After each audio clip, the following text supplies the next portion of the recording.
Glória a Deus. Querida igreja, eu quero cumprimentá-la com a doce paz do Senhor Jesus. Amém? Quem está feliz na presença de Deus, diga glória a Deus. Olhe para a pessoa que está ao seu lado e diga: Deus tem uma palavra para você. Irmãos, antes da gente pregar, tenho algumas coisas que eu quero falar com os irmãos. Primeiro, eu gostaria de fazer alguns pedidos de oração. Quando eu cheguei aqui na igreja, eu recebi uma mensagem da Lara pedindo oração. Ela diz assim: a paz do Senhor, pastor. Peço oração. Não fomos para a igreja porque agora, às 5 da tarde, recebi a notícia de que meu pai teve um AVC. Então, eu queria que os irmãos estivessem orando pelo pai da Lara. Aproveitar para orar também pelo Luiz Fernando, que é o esposo da Lara, filho dos nossos irmãos, servos de Deus. E também pedi oração pelo Anderson, filho da irmã Overlândia, que já fez a cirurgia após o acidente, mas ainda não foi liberado para retornar para casa. E tem muita gente enferma pedindo oração. Vamos orar por essas pessoas nesta noite, em nome do Senhor Jesus. Deus está no controle de tudo. Agradecer a cada pessoa que está aqui, que Deus abençoe. Os irmãos aqui, os irmãos lá na galeria, os que estão nos visitando. Eu quero ter um momento de adoração com vocês. A gente já teve um período de louvor, mas eu quero que a gente abra o coração na presença de Deus um momento, com esse cântico que é tão antigo e tão conhecido.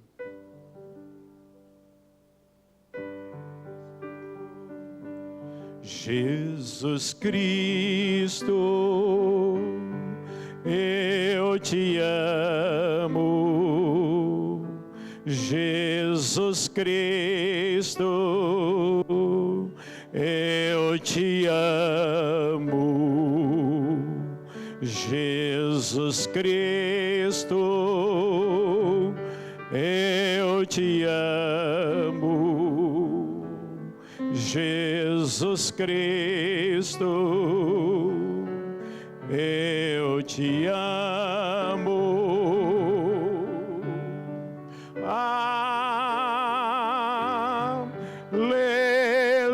Aleluia, aleluia, aleluia,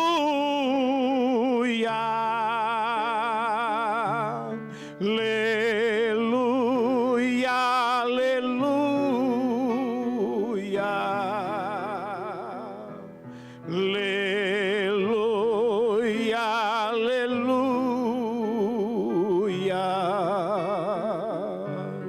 Senhor, Pai Celeste,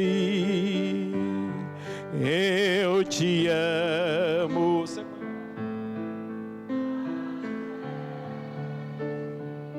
Abra seu coração diante dele.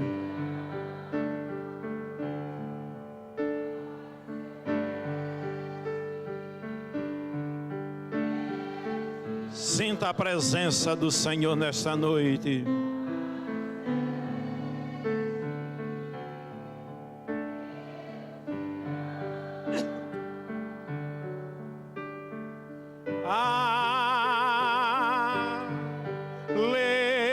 Aleluia, aleluia, aleluia,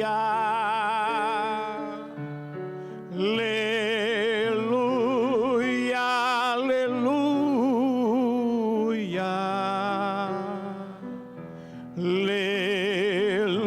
aleluia, aleluia,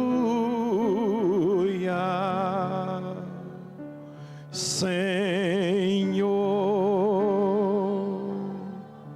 Espírito Santo, eu te amo. Espírito Espírito Santo, eu te amo. Espírito Santo, eu te amo. Espírito Santo, eu te amo.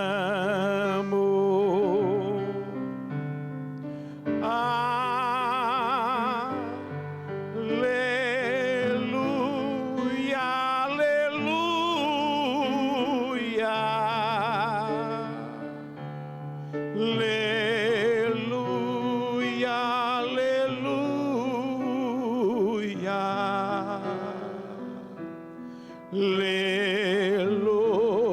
aleluia, aleluia.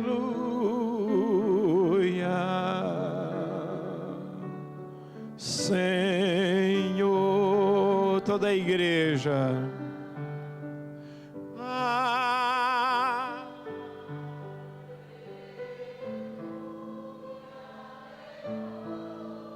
cante com a alma, que a sua declaração de amor suba como um incenso suave.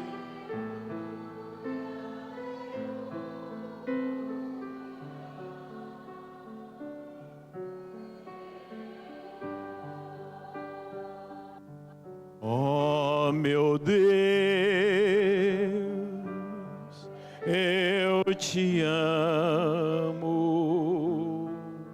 Oh, meu Deus, eu te amo.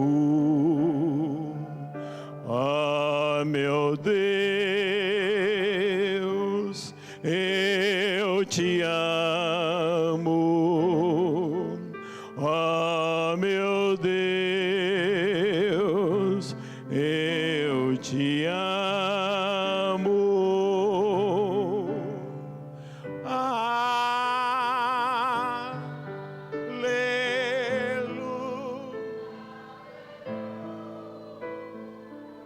Oh, glória a Deus.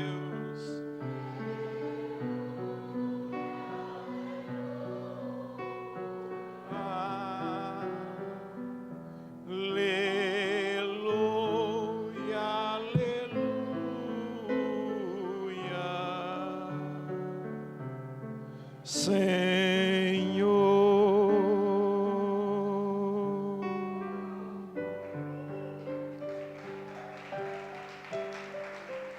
Senhor Deus, Tu és o amado da nossa alma, Tu és o nosso bem mais precioso. A minha vida, a nossa vida só encontra sentido em Ti. Sem Ti a nossa vida é vazia. Sem Ti a nossa vida é triste. Sem Ti a nossa vida é insignificante. Mas Tu és aquele que transforma a nossa vida. Tu és aquele que transforma as nossas dificuldades, as nossas adversidades.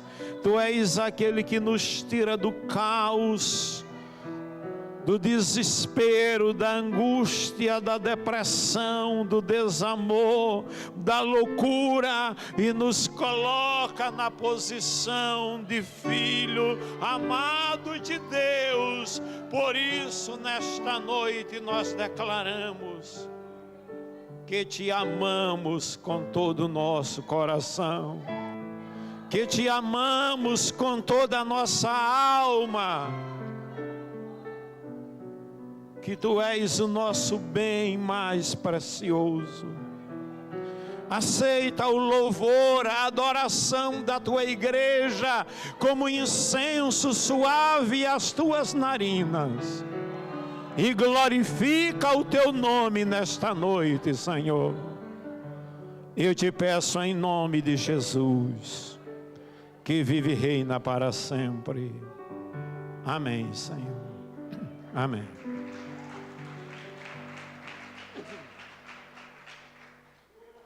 Abra comigo a palavra de Deus. Em Gênesis capítulo 1, nós vamos ler do primeiro versículo até o versículo 5 apenas, onde estaremos meditando na palavra de Deus nesta noite. E nós pedimos que você esteja atento àquilo que Deus tem para transmitir em sua vida. Gênesis capítulo 1, do versículo 1 até o 5, o primeiro livro da Bíblia.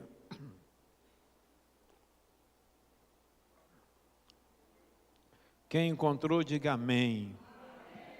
No princípio, criou Deus os céus e a terra. A terra, porém, estava sem forma e vazia. Havia trevas sobre a face do abismo, e o Espírito de Deus pairava sobre as águas. E disse Deus: haja luz, e houve luz. E viu Deus que a luz era boa, e fez Deus separação entre a luz e as trevas. Chamou Deus a luz dia, e as trevas noite. Houve tarde e manhã, o primeiro dia. Meus irmãos, nesta noite eu gostaria de olhar para esse texto que nós temos lido nesta noite no livro das Origens, porque é esse o significado da palavra Gênesis: origem, começo, o princípio. E eu quero olhar para estes versículos que a gente leu e pensar com os irmãos sobre este tema: quando Deus entra no caos. Quando Deus entra no caos. Quando a gente olha para esse texto, a gente vai perceber que a Bíblia começa a desvendar a revelação de Deus de uma forma extraordinária. Ela começa dizendo: no princípio criou Deus os céus e a terra. É interessante que ela não começa falando do homem, dos seus problemas ou das suas necessidades. Ela começa falando de Deus, porque antes que existisse qualquer coisa, antes que existisse qualquer coisa criada que os nossos olhos pudessem contemplar, a Bíblia diz que Deus já existia. Por isso o salmista vai dizer: de eternidade a eternidade, tu és Deus. Então, meus queridos, antes da luz, antes das águas, da terra, dos animais e do ser humano, a Bíblia nos mostra que Deus estava lá. Ele é a causa não causada que causou todas as coisas. Ele é a origem, o começo, a razão, o princípio e o fim de todas as coisas. Ele é o Criador de tudo. Ele é o Criador de tudo aquilo que existe. E tudo que existe depende dele. É isso que diz o versículo 1 de Gênesis. Mas, Quando nós chegamos ao segundo versículo, que é o versículo 2, encontramos neste versículo uma cena que parece muito diferente daquela que imaginamos quando pensamos em criação. Porque o versículo 2 do capítulo 1 de Gênesis diz: a terra, porém, era sem forma e vazia, e havia trevas sobre a face do abismo, e o Espírito de Deus pairava sobre as águas. Os estudiosos desse texto afirmam que quando a Bíblia diz que a terra era sem forma e vazia, nos dá a visão, nos apresenta uma visão de algo terrível, caótico. Era uma visão tétrica, uma visão disforme, desorganizada. Era um caos total. E daí surgiram várias teorias para explicar o versículo 2 de Gênesis. E uma dessas teorias é que existe um hiato, uma lacuna entre o versículo 1 e o versículo 2. E não é meu objetivo nesta noite falar sobre esta lacuna, falar sobre esta teoria. Mas o meu objetivo aqui é mostrar que, na verdade, Deus foi criando no princípio todas as coisas. Ele foi lançando os fundamentos dos céus e da terra. E quando Ele foi lançando esses fundamentos, o versículo 2 simplesmente está nos dizendo que, ao lançar a terra, os fundamentos da terra, ainda não aparecia a ordem, ainda não aparecia a organização que veremos nos versículos seguintes. Pelo contrário, a Bíblia diz que havia trevas, que havia água, que havia um abismo. Sabe por quê, irmãos? Porque a criação ainda estava no começo do processo pelo qual Deus estabeleceria forma, limites, funções e vida. E aí é nesse cenário que aparece uma palavra que será fundamental para a nossa compreensão dessa mensagem, que é o caos, que é a desordem. O caos, meus queridos, é uma realidade que perdeu sua ordem, que não conseguimos compreender plenamente, ou sobre a qual não temos controle. O caos é quando aquilo que tínhamos deixa de funcionar como esperávamos, e somos colocados diante de uma realidade que não sabemos como organizar.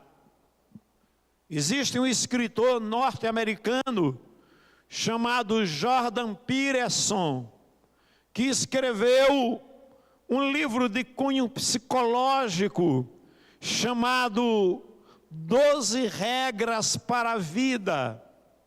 E nesse livro ele trata do caos ele trabalha bastante com essa tensão entre ordem e caos. Para ele, a ordem representa aquilo que conhecemos, aquilo que conseguimos prever e compreender. O caos aparece quando nossas expectativas são quebradas e somos lançados em um território desconhecido. Meus irmãos, essa observação ajuda a compreender uma experiência que todos nós conhecemos. Ou seja, enquanto as coisas estão funcionando como esperamos, sentimos segurança. Quando uma crise chega e desmonta nossas expectativas, aí experimentamos o caos.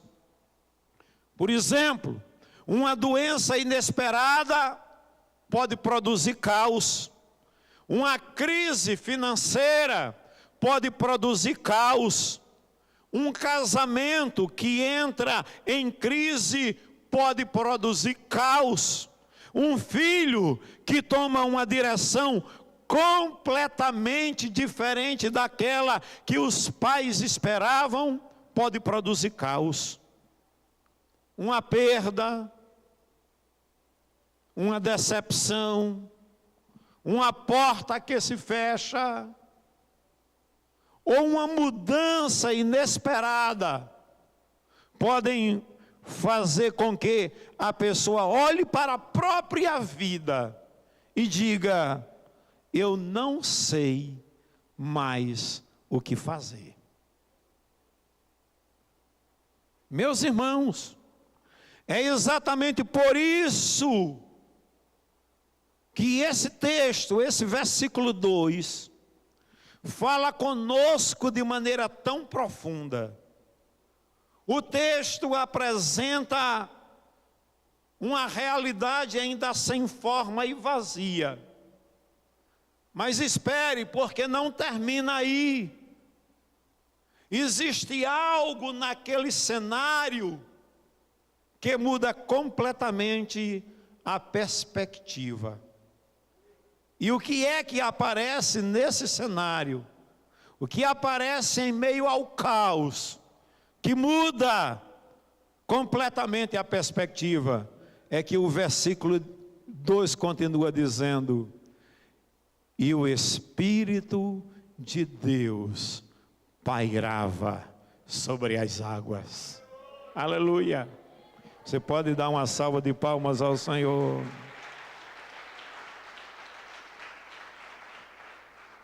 Eu peguei o comentário de Gênesis do reverendo Hernandes Lopes hoje, e lá ele diz o seguinte sobre este assunto. Ele diz: poderíamos então traduzir os 2 primeiros versículos de Gênesis assim: no princípio Deus criou o espaço e a matéria era criada inicialmente sem forma e inabitada. Isso é o caos. Mas o Espírito Santo pairava sobre as águas, energizando a obra criada, trazendo vida à criação de Deus. E isto está de acordo com o que diz a Escritura no Salmo 104 e no versículo 30, quando diz: envias o teu Espírito e eles são criados, e assim renovas a face da terra. Meus irmãos, a mensagem de Gênesis 1, do versículo 1 ao 5, nos mostra que o caos pode estar presente, mas nos mostra que o caos não é o soberano, que o caos não tem a última palavra, porque esse texto mostra que Deus continua presente.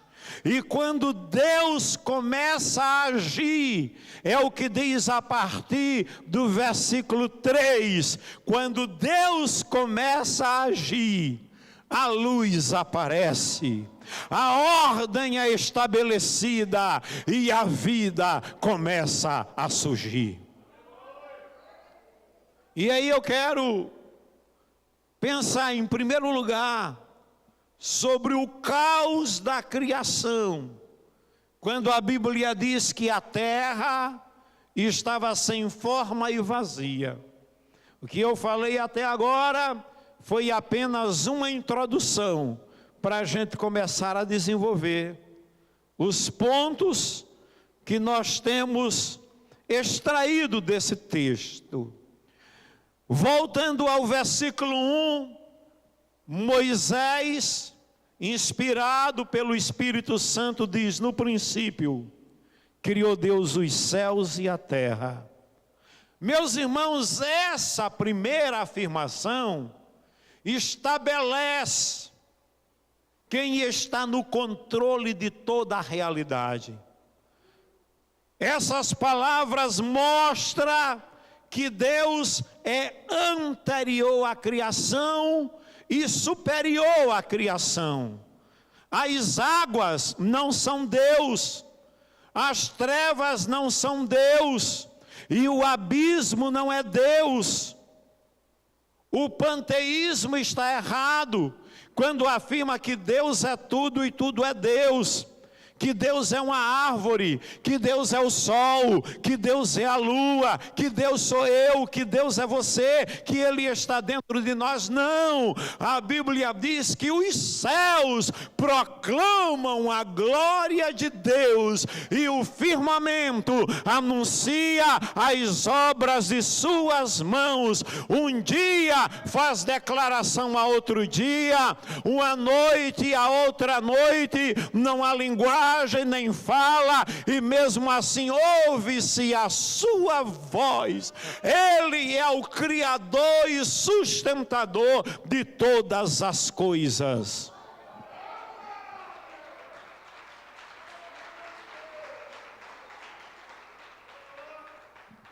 De modo que não existe uma batalha entre forças iguais disputando o universo, como pregava o zoroastrismo, mesmo sendo uma religião, uma religião que acreditava em um único Deus monoteísta. Contudo, eles acreditavam num dualismo, que havia uma força do bem e uma força do mal lutando entre si, e que a força do bem criou a ordem e as demais coisas, e a força do mal foi criando as coisas ruins. Não! A Bíblia diz que Deus é o Criador do universo, Ele é o Criador diante de uma criação que aqui no versículo 2 ainda será organizada. Quando o versículo 2 diz que a terra estava sem forma e vazia, o texto bíblico está descrevendo, mostrando uma realidade ainda não organizada e ainda não preenchida. A expressão hebraica é tohu vabohu, transmite essa ideia de desolação, falta de estrutura, transmite a ideia de vazio. Mostra que Deus ainda não havia terminado a obra. Aí o capítulo inteiro de Gênesis vai nos mostrar como Ele dará forma àquilo que estava sem forma e preencherá aquilo que estava vazio. Nos primeiros dias da criação, diz esse texto, Deus começa a organizar aquilo que estava desorganizado. A Bíblia diz que Ele separa, nesse texto, luz das trevas, estabelece a expansão, separa as águas e faz aparecer a terra seca. É Ele trazendo ordem à desordem, transformando a feiura em beleza, o caos, a morte em vida. E aí a Bíblia diz que depois Ele começa a preencher a criação com vegetação, luminares, peixes, aves, animais e finalmente com o ser humano, que é considerado a coroa da sua criação. A gente vai ver que esse capítulo apresenta uma progressão clara. Aquilo que estava sem forma, repito, recebe forma. Aquilo que estava vazio, repito, começa a ser preenchido. Aquilo que estava mergulhado em trevas, recebe luz. É importante perceber que o caos de Gênesis não significa que Deus tenha perdido o controle, conforme a teoria do hiato que apresentar. Pelo contrário, Ele está completamente, a criação está completamente debaixo da soberania de Deus. A criação ainda não estava pronta, mas o Criador já estava presente. O caos não era um adversário que Deus precisava derrotar, era uma realidade sobre a qual Ele exerceria a sua autoridade.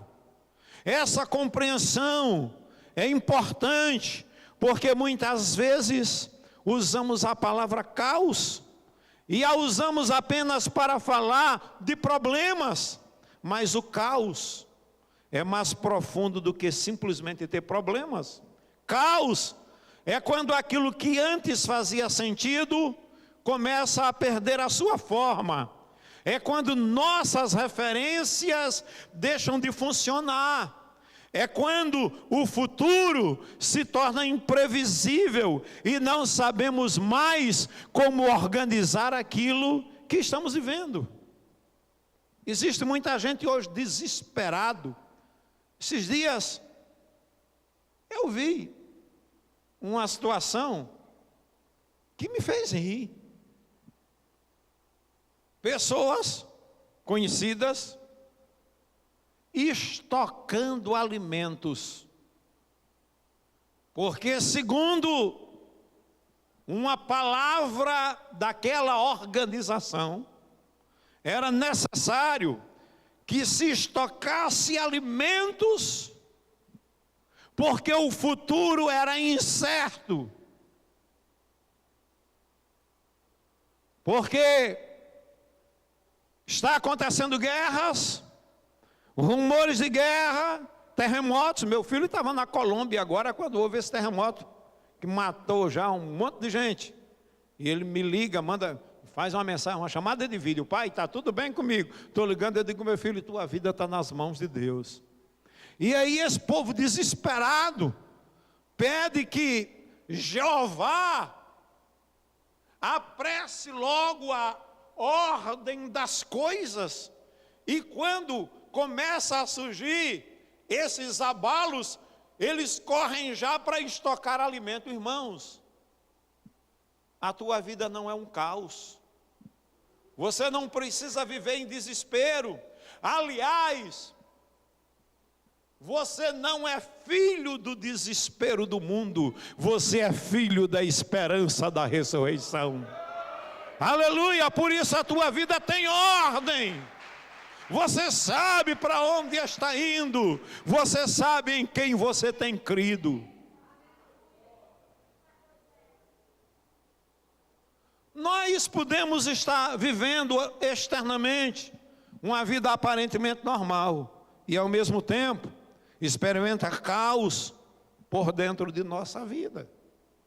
Uma pessoa pode continuar trabalhando, frequentando a igreja e convivendo com sua família, mas sentir que alguma coisa perdeu a forma dentro dela.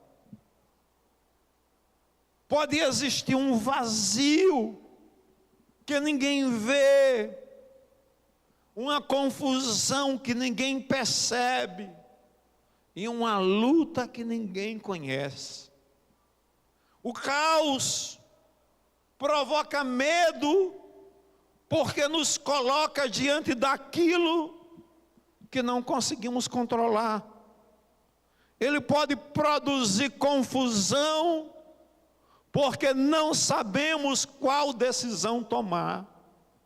Pode produzir desânimo, porque quando olhamos repetidamente para uma situação que não muda, começamos a imaginar que ela nunca mudará. É nesse ponto que Gênesis 1, verso 2, se torna uma palavra de esperança, porque o texto reconhece a existência do caos. Sim ou não? Reconhece a existência do caos, da desordem, da desorganização. Mas é interessante que esse texto não apresenta o caos como o fim da história. O caos não é o teu fim, sabe por quê?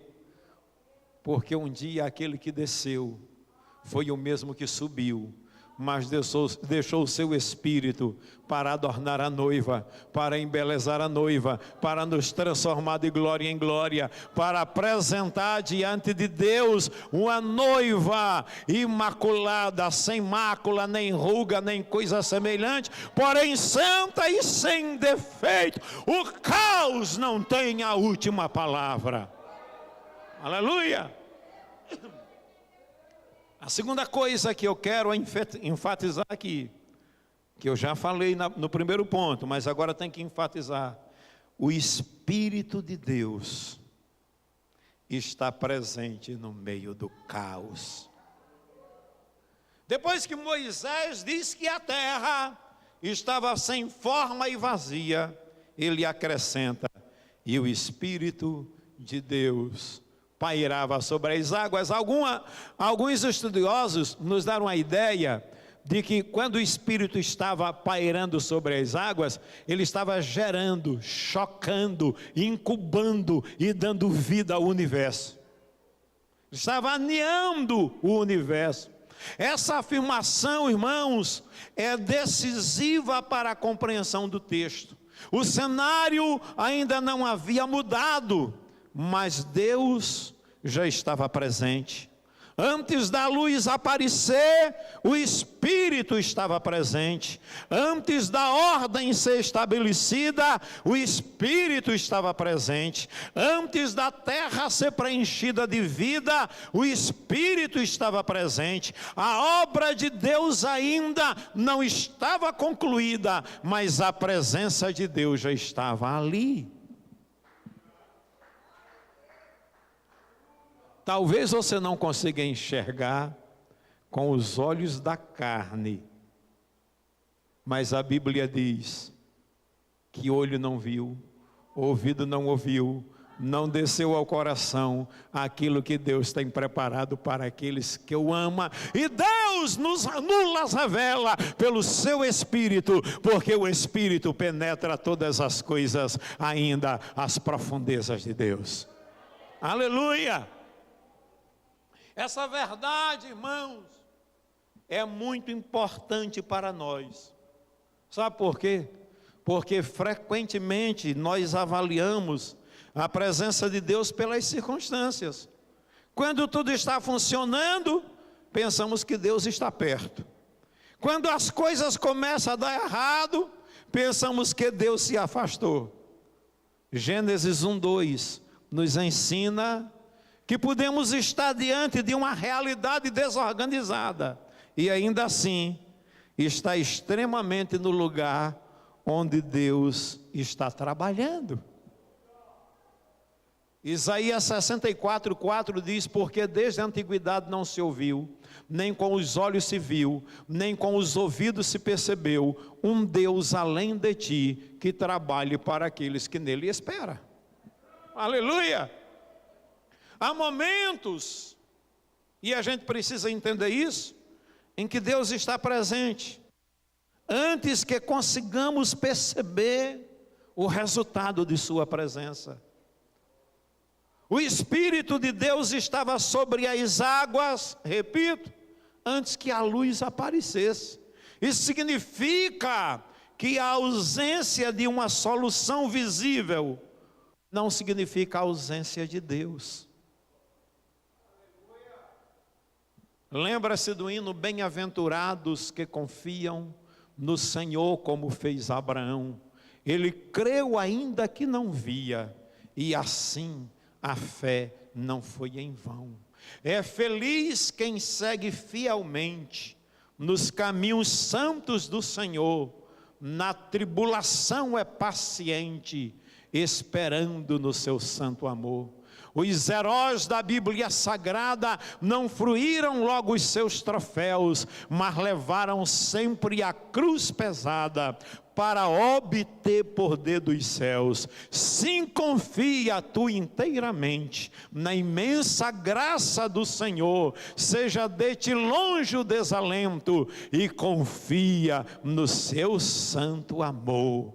Os mais belos e poesias foram escritos não em momentos de bonança, mas foram escritos em tribulação, e dos céus a linda melodia se ouviram na escuridão. Talvez, meus irmãos, alguém esteja atravessando exatamente esse tipo de experiência.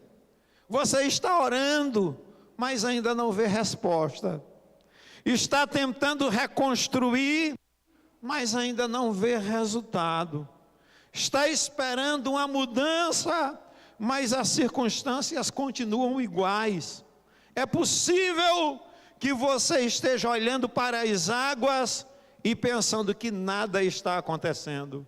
Mas Gênesis 1:2 nos convida a olhar novamente, antes da luz aparecer.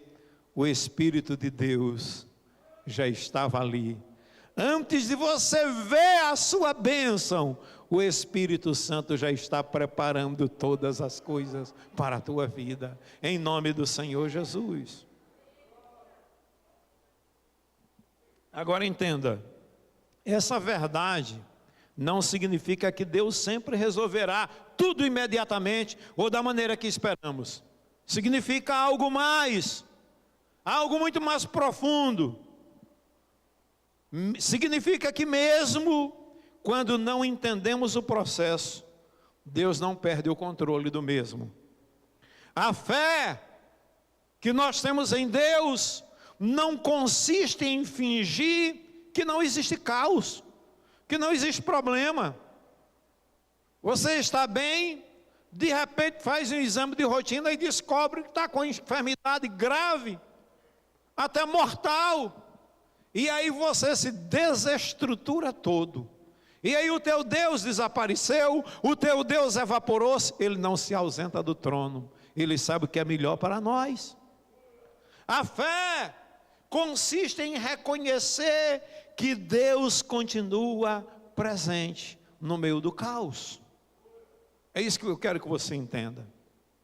Terceira coisa que eu quero trabalhar com vocês aqui.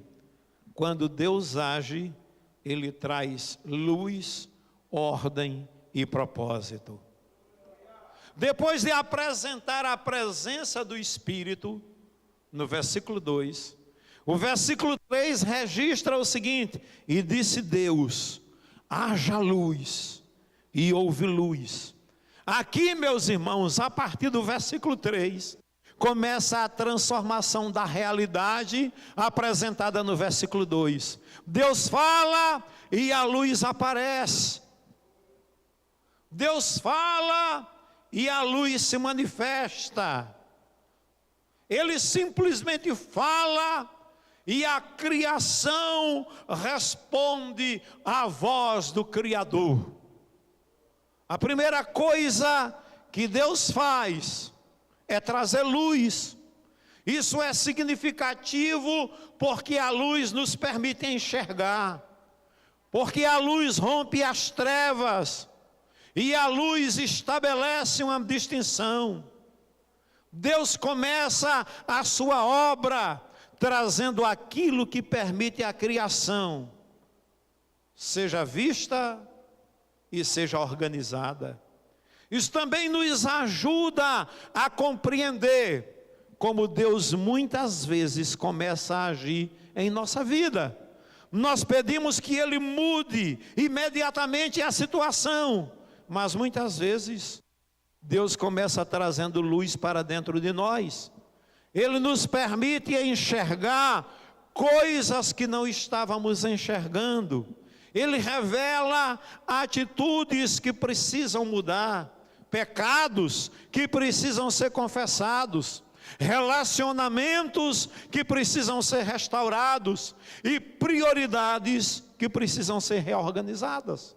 Ele começa muitas vezes por aí. Há momentos em que não precisamos apenas de uma mudança de circunstâncias, precisamos de uma mudança na maneira como enxergamos as circunstâncias. O texto nos diz que depois de trazer luz, Deus continua organizando a criação. A Bíblia diz que Ele separa, estabelece limites, Ele dá forma e coloca cada coisa em seu devido lugar. O nosso Deus é organizado. Em seguida, a Bíblia diz que Ele começa a preencher aquilo que estava vazio.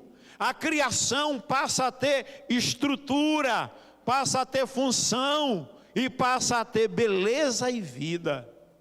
Isso mostra, meus irmãos, que Deus não trabalha apenas para tirar o caos. Ele trabalha para estabelecer uma nova ordem. Às vezes, queremos apenas que Deus retire aquilo que está nos causando sofrimento.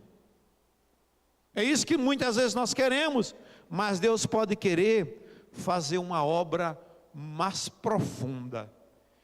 E se Ele entender que o sofrimento é pedagógico, Ele vai permitir que você enfrente o sofrimento, para que você saia dali mais maduro, compreendendo determinadas coisas que você não entendia. Ele não quer apenas tirar o problema, Ele quer reorganizar a nossa vida. Pode ser, meus irmãos, que uma crise nos faça perceber que nossas prioridades estavam erradas. Eu fico olhando hoje, enquanto em países que são perseguidos por amor a Cristo, o pessoal está se reunindo em igrejas subterrâneas. Alguns estão morrendo porque descobriu uma Bíblia escondida dentro de sua casa. Mas a chama do Espírito Santo está queimando o coração desse povo.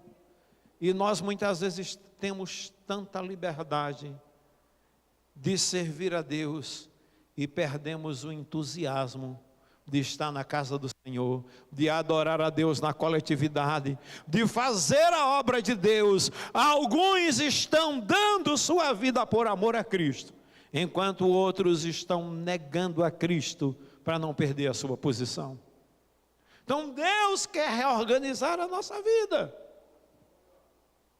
Pode ser que uma perda nos ensine a valorizar aquilo que realmente importa.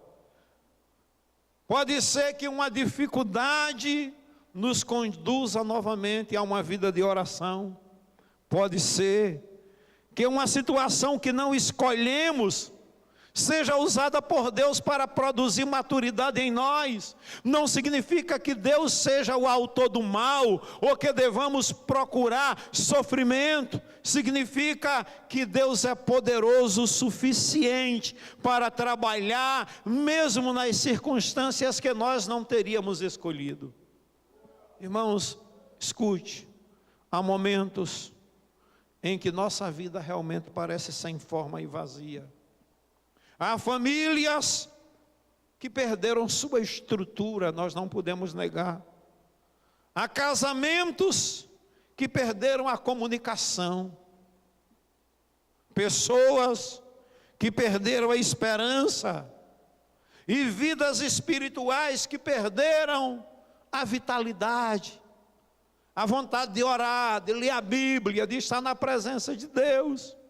Mas a mensagem de Gênesis não é simplesmente não tenha problemas. A Bíblia nunca promete isso. Aliás, Jesus disse: no mundo tereis aflição, mas tendo bom ânimo, eu venci o mundo.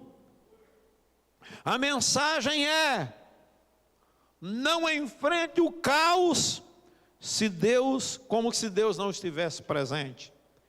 Porque quando Deus entra no nosso caos, Ele começa trazendo luz para enxergarmos o que precisa ser tratado. Depois começa a estabelecer ordem, reorganizando prioridades, restaurando relacionamentos e corrigindo caminhos. Finalmente, Ele preenche os espaços vazios com aquilo que produz vida. O Deus de Gênesis não apenas criou uma realidade bonita, Ele criou uma realidade que tinha propósito.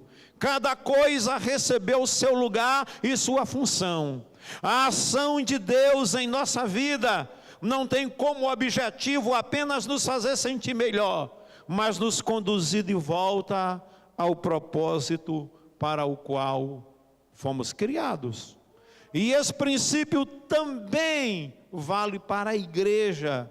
Uma igreja pode experimentar desordem quando perde sua visão, quando as prioridades se confundem, quando existem muitas atividades, mas pouco propósito, quando há pessoas trabalhando, mas pouco sendo discipuladas, e quando a missão deixa de ocupar o centro da vida da igreja. Nesses momentos, nessas ocasiões, não precisamos simplesmente fazer mais coisas, precisamos permitir que Deus novamente traga luz, ordem e propósito para a nossa vida como igreja. E por último, eu quero dizer que Jesus Cristo é a luz que entra no nosso caos. Aleluia. Diga: Jesus Cristo é a luz que entra no nosso caos. A mensagem de Gênesis encontra sua plenitude em Jesus Cristo. João começa seu evangelho dizendo: no princípio era o Verbo, e o Verbo estava com Deus, e o Verbo era Deus. Essa expressão nos leva novamente para Gênesis. João apresenta Jesus como a palavra, por meio de quem todas as coisas foram feitas, e declara que nele estava a vida, e a vida era a luz dos homens. O mesmo Deus que disse: haja luz no princípio, entra na história humana por meio do seu Filho. Jesus vem a um mundo marcado pelo pecado, pela dor, pela morte, pela desordem. Ele encontra pessoas feridas, pecadores, enfermos, famílias quebradas e gente sem esperança. E Ele não permanece distante. Ele entra nesse mundo. Jesus toca aqueles que ninguém queria tocar. Ele se aproxima dos que todos rejeitavam. Ele perdoa pecadores. Ele restaura vidas. Ele chama pessoas para uma nova caminhada. Ele traz luz para aqueles que estavam vivendo em trevas. E então chegamos à cruz. Aos olhos dos discípulos, tudo parecia ter entrado em caos nesse momento. Jesus estava morto, as esperanças pareciam destruídas, o projeto parecia terminado, mas Deus ainda estava trabalhando. Aleluia! Deus ainda estava trabalhando. A cruz parecia o fim, mas tornou-se o caminho da redenção. O túmulo parecia representar a derrota, mas tornou-se o cenário da ressurreição. Aquilo que os discípulos não conseguiam compreender estava dentro do propósito de Deus. Por isso, a nossa esperança não está em acreditar que nunca teremos caos. Nossa esperança está em saber que Deus continua trabalhando, mesmo quando não conseguimos compreender aquilo que Ele está fazendo.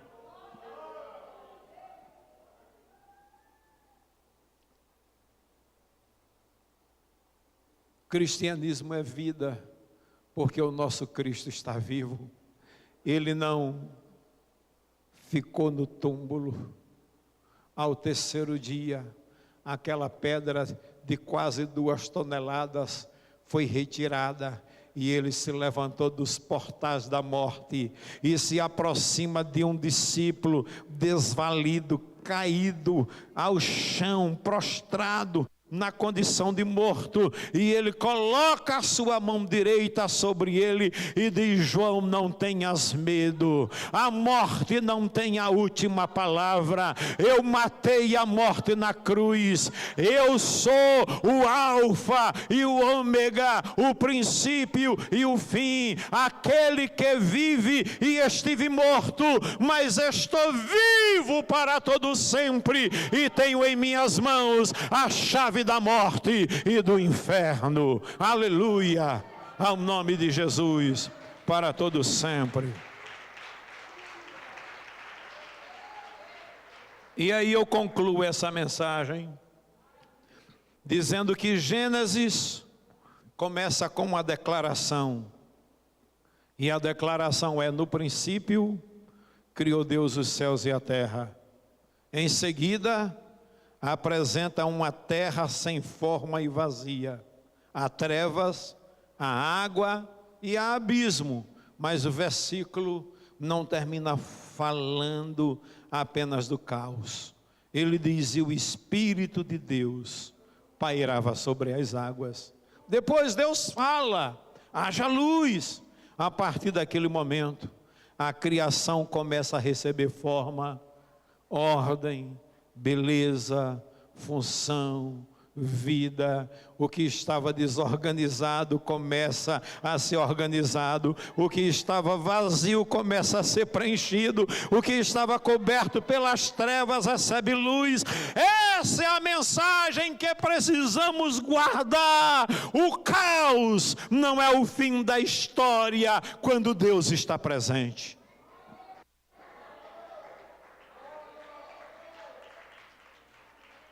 Talvez hoje você esteja vivendo uma situação que pareça completamente sem forma. Talvez exista um vazio que ninguém consegue enxergar.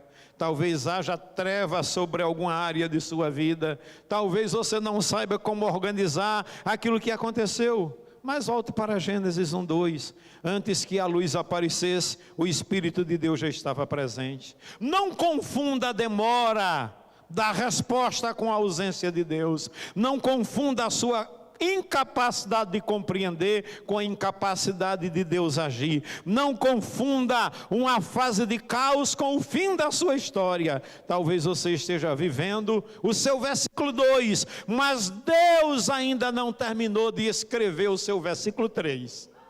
Aleluia!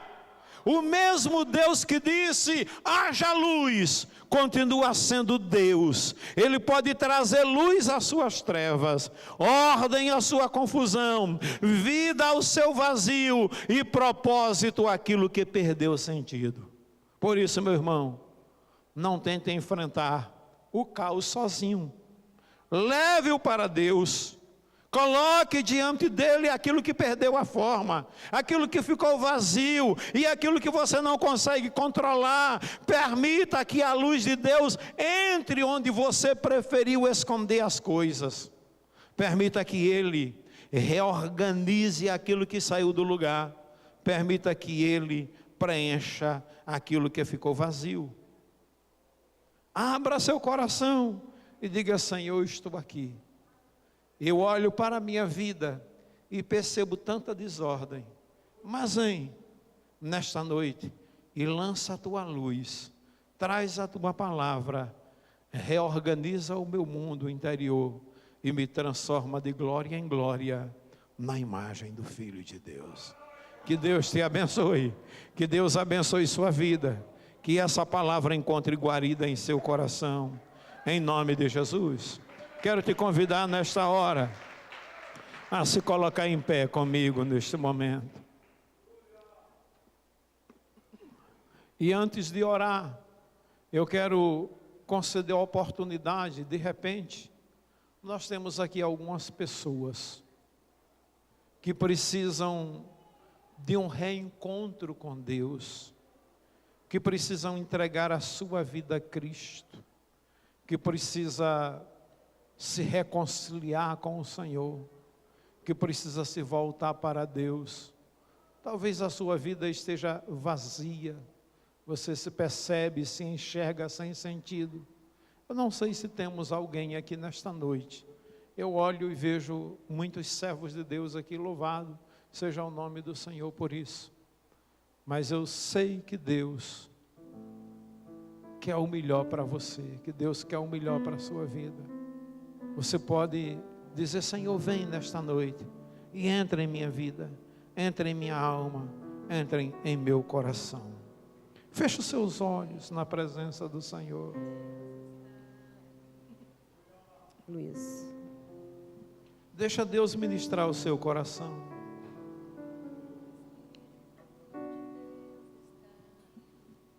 Luiz. O Espírito de Deus está aqui, operando em nossos corações, trazendo sua vida e poder, ministrando sua graça e amor. Os feridos de alma são curados,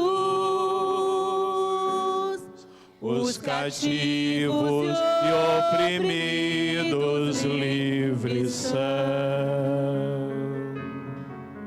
os enfermos e doentes são sarados,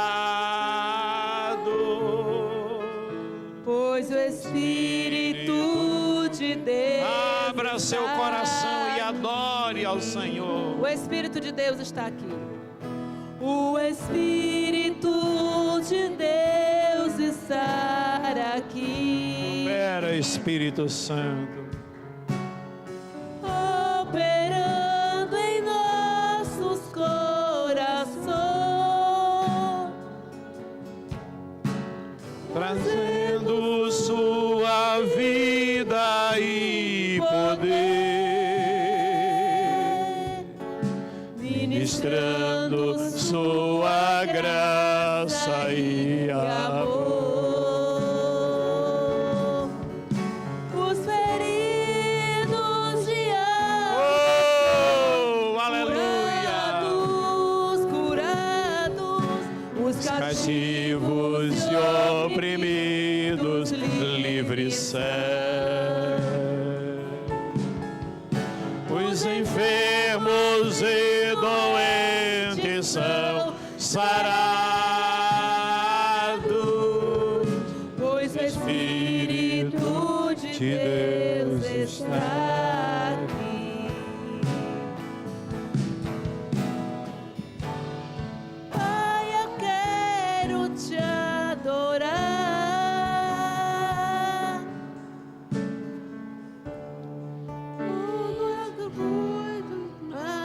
tempestade. Pai, eu quero te adorar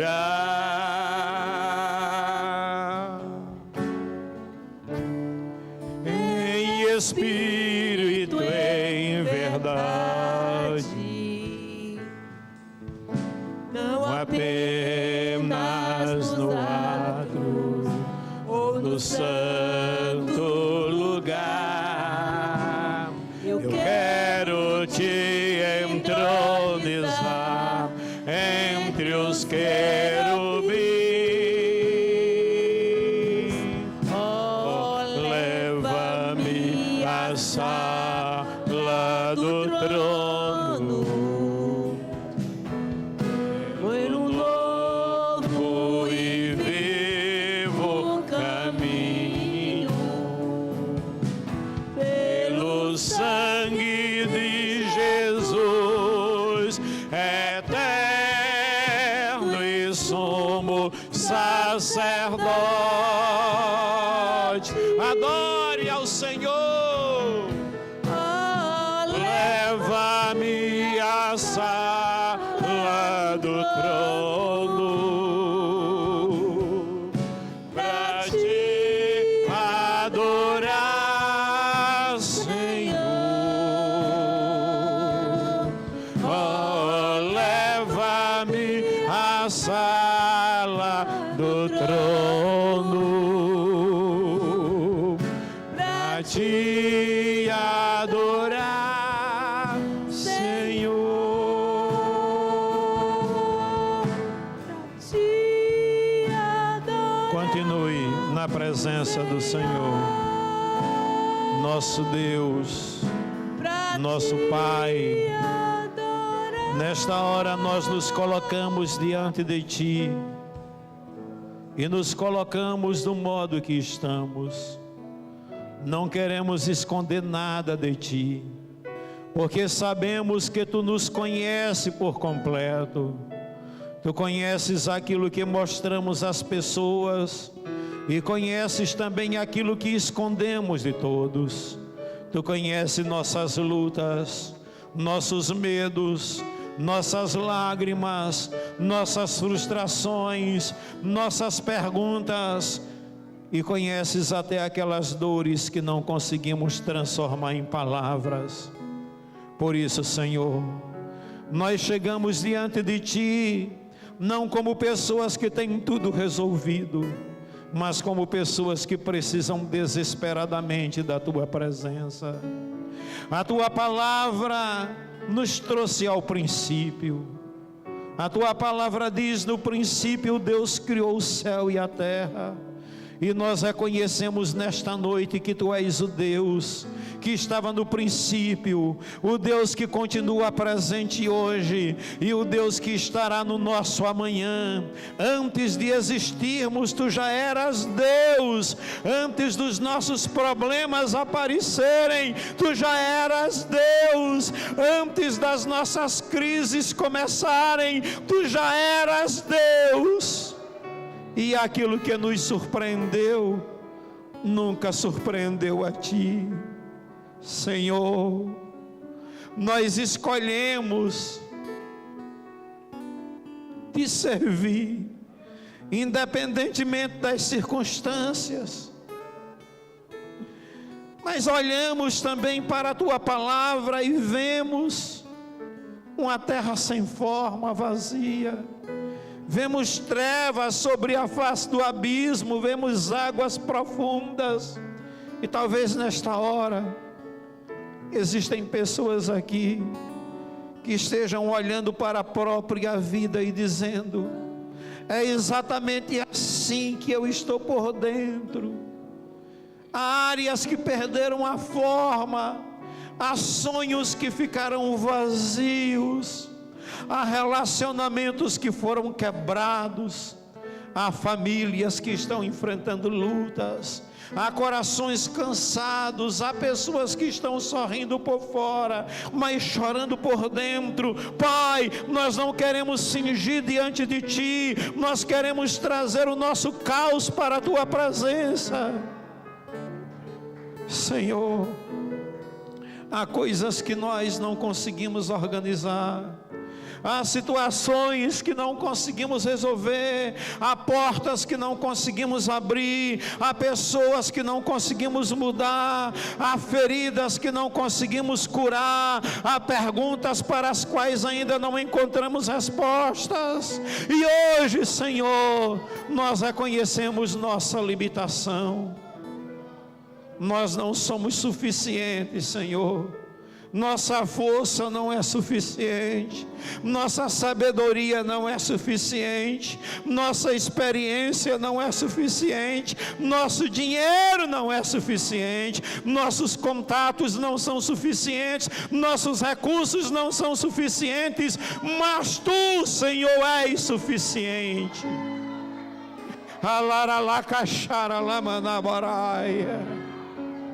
E é por isso, Senhor, que estamos aqui. Senhor, nós te pedimos, entra no nosso caos. Entra naquela área da nossa vida que perdemos a esperança de ver restaurada. Entra naquele casamento que está ferido. Entra naquela família que está dividida. Entra na vida daquele filho que se afastou, daquela filha que está longe. Entra naquele coração que está cansado de lutar. Entra naquela mente que está confusa. Entra naquele ministério que perdeu o vigor. Entra naquele sonho que parece ter morrido. Do oleiro,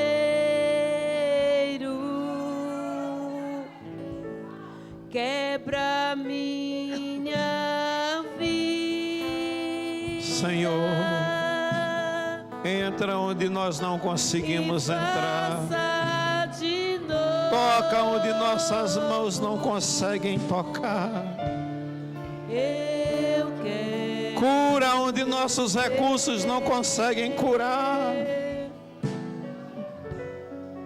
Restaura aquilo que nós já considerávamos perdido.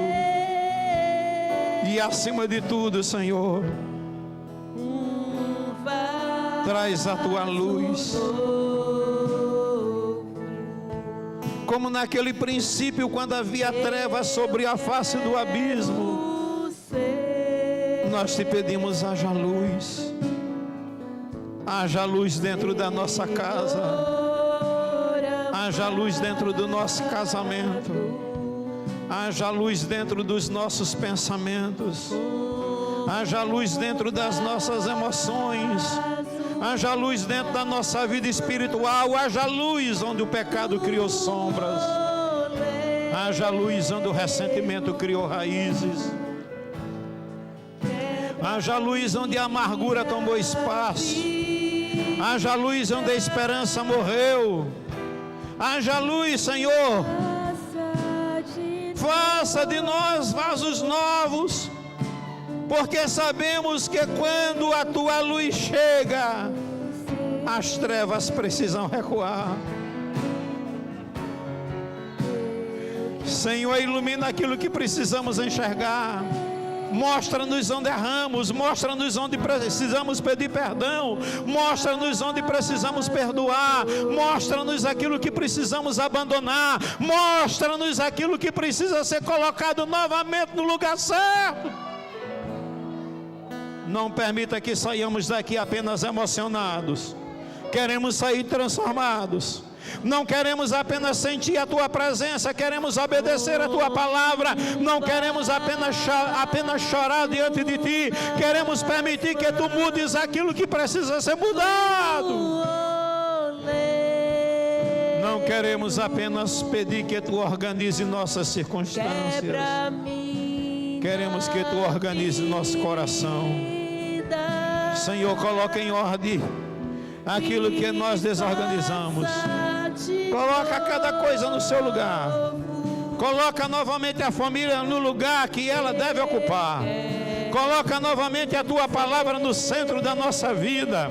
Coloca novamente a oração no centro da nossa caminhada. Coloca novamente a santidade no centro das nossas escolhas. Coloca novamente Cristo no centro de tudo, Senhor.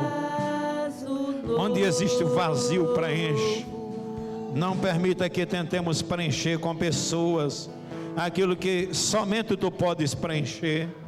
Não permita que tentemos preencher com dinheiro aquilo que somente a tua presença pode preencher.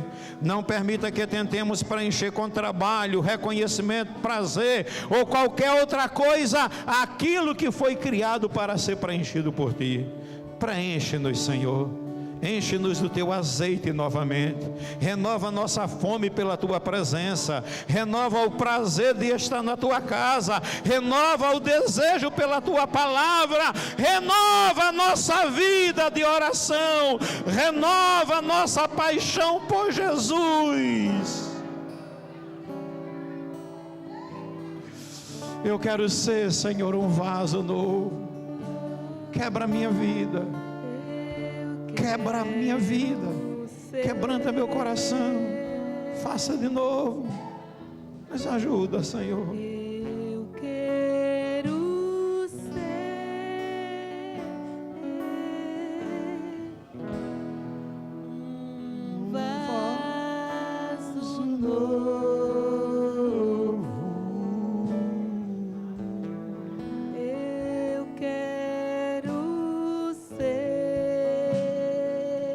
aleluia, Deus, Senhor amado, nos renova, Jesus, nos transforma, Pai, como um vaso nas mãos do oleiro.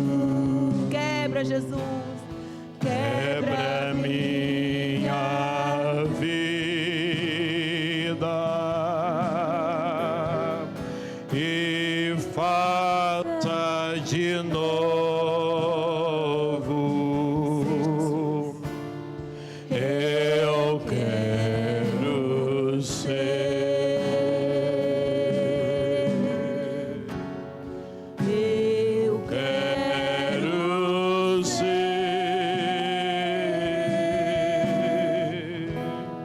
um vaso novo.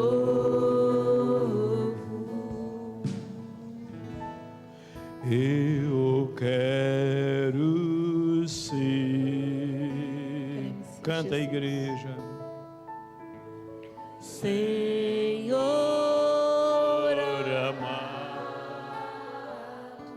Faça essa oração. como um vaso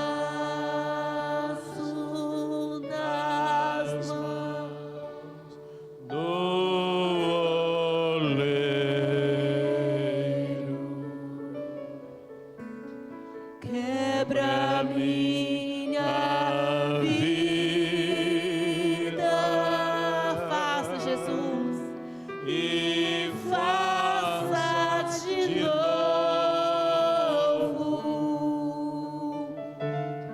Eu quero ser. Eu quero quero ser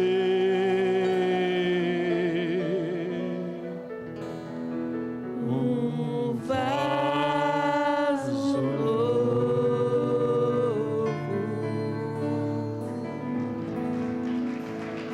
Aleluia. Irmãos, assentai-vos um pouquinho. Eu quero convidar para vir aqui à frente os irmãos Roberto, Patrícia, Marta, Esté, Isadora e o irmão Raul.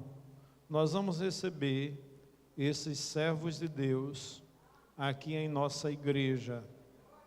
Irmã Marta, que está conosco, que é da nossa igreja, com a Patrícia, de muito tempo, que serviu a Deus durante muito tempo em nossa segunda igreja, e a Patrícia, que serviu a Deus também em nossa segunda igreja, ao lado do seu esposo Roberto, que é diácono, que é servo de Deus, obreiro na casa do Senhor, e que vai nos ajudar muito também a fazer a obra do Senhor. Eu gostaria de saber dos irmãos, se a igreja quer receber essa família com muita alegria em seu coração, quer receber esses irmãos com muita alegria em sua alma nesta noite. Amém? Então, estenda as suas mãos para cá, para que a gente possa abençoar e receber os irmãos. Pai Celestial, nós te louvamos pelas vidas do irmão Raul, Roberto, Patrícia, Marta, Esté, Isadora, que um dia tiveram um encontro contigo, te aceitaram, te abraçaram, te receberam, trilham neste novo, vivo e maravilhoso caminho, ó Deus, e sentem o desejo de te servir, desenvolver os seus dons aqui, juntamente conosco, nesta casa, nesta igreja.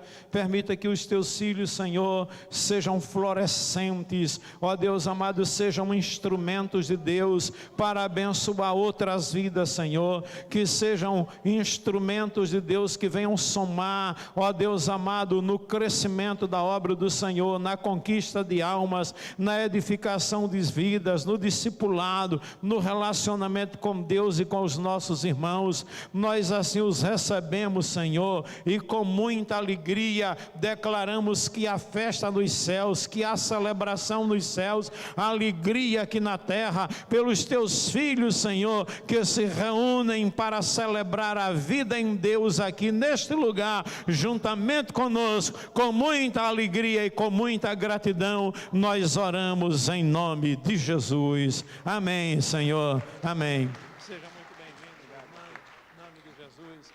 Marta, seja muito bem-vinda, minha filha. Deus abençoe, minha filha. Seja bem-vinda. Bem-vinda. Deus abençoe, Patrícia. Irmão Raul, Deus lhe abençoe, irmão Raul. Tem que mudar. O irmão está dizendo que não está aguentando o frio, viu? Tem que diminuir um pouquinho mais. Irmãos, quem está abençoado, diga amém. Nós estaremos vendendo pratinho no fim do culto para ajudar no aniversário da igreja. Deixa-me dizer para os irmãos, antes de liberar vocês, dia 29 e 30 será o aniversário da nossa igreja e nós estamos trazendo todos os pastores que a gente pode estar trazendo do interior do Ceará, porque no domingo pela manhã nós teremos um momento especial com eles e também os pastores das nossas igrejas aqui de Fortaleza. Então a abertura será no sábado, dia 29, e encerramento no domingo. 46 anos de fundação da igreja em Fortaleza, no estado do Ceará, e eu estou sendo um dos mais velhos da igreja presbiteriana renovada, viu, no Brasil, 42 anos de ministério pastoral, glória a Jesus. Estavam me dando os parabéns esses dias no grupo administrativo, eu digo, não estou aniversariando, completando o ano não, vai ser de ministério ainda e tal, não, mas é seu aniversário também, glória a Deus. E o próximo sábado agora, é o evento dos casais, que vai ser aqui na igreja, e o tema vai ser um evento especial, os casais estão convidados, em nome de Jesus Cristo. Tem aqui um sorteio, né? Glória a Jesus. Pai do Senhor, vamos ver quem é que vai ser o Felizardo ou a Felizarda. A rede de mulheres? Isso, é o sorteio aqui da rede de mulheres.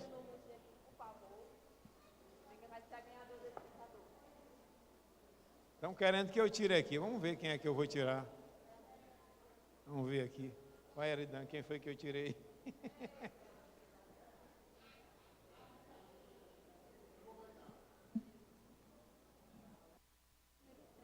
Número 3.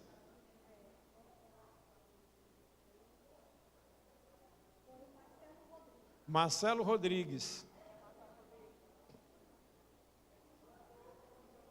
É da sua família, irmã Maria. É da família da irmã Maria. Pronto, maravilha então. Glória a Jesus. Irmãos, terça-feira nós teremos a reunião de oração e teremos também o nosso encontro para estudo bíblico sobre igreja acolhedora. Na sexta-feira nós teremos também cada homem um guerreiro. Na sexta-feira eu adaptei o livro Cada Homem um Guerreiro para cada mulher uma guerreira. Então está pronto, fiz a adaptação seguindo todo o caminho ético, colocando todas as informações, está entendendo? Explicando que é para uso interno do ministério aqui da igreja, já está tudo prontinho. Vamos ficar em pé, vamos ensaiar. Aliançado, segunda-feira, amanhã. Levante a sua mão para o alto comigo. Irmãos, nós estamos realizando a aula de preparação para o batismo. Tivemos a primeira aula hoje. Próximo domingo é comigo. Nós vamos ter aula no domingo, porque no outro domingo não teremos, devido ao aniversário da igreja, para não ficar 2 domingos sem aula. Que a graça de nosso Senhor, Salvador Jesus Cristo, que o amor de Deus nosso Pai, as consolações e a comunhão do Espírito Santo esteja convosco, irmãos, com todo o povo de Deus na terra, agora e sempre.